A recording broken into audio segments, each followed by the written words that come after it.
Hello everyone, so this is the summary of the 4th, 5th, and 6th chapter of the novel Beloved. So, this is chapter 4. When the chapter begins, we see that Denver is not happy with Poldy's presence in the house and asks him that for how long he would stay with them. Poldy gets hurt and talks to Sadie about it. Sadie apologizes on her daughter's behalf by calling her immature and a charmed child.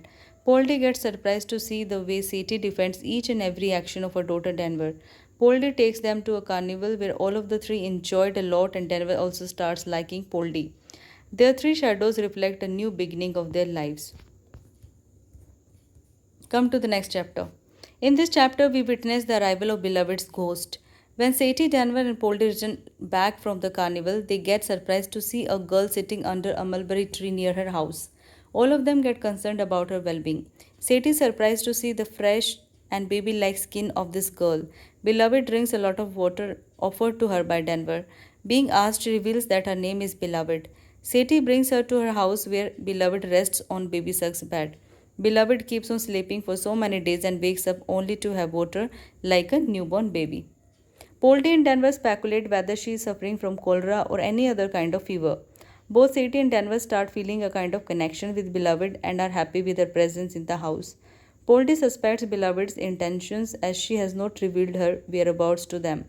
Poldy thinks that Beloved is pretending to be sick and she is not actually sick in real.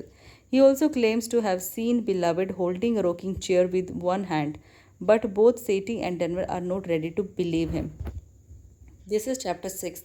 When this chapter opens, we see that Beloved has become obsessed with Sadie. Beloved wakes up early to see Sadie working in kitchen, then she waits for Sadie's return when she goes out for work. Sadie also enjoys getting this much attention from Beloved, although she would have resented the same attention from Denver, thinking that she has brought up a dependent child. Beloved asks Sadie about her earrings, which were gifted to her by Mrs. Garner when she got married to Halle. Beloved also asks about Sadie's mother. Sadie feels heartbroken whenever she thinks about her past. Sadie had lost her mother at a very young age. She remembers how her mother showed her a cross mark on her body, which was a symbol of her being a slave. Sadie got to know that her mother was hanged after that. Sadie was raised by a woman Nan who was her mother's fellow slave while working on the ships, where they were sexually abused by the crew members. Sadie's mother threw all of her illegitimate children in the sea, except Sadie, who was the daughter of the man whom she loved. This chapter throws light on the exploitation and the persecution of slaves in America, and here this ends.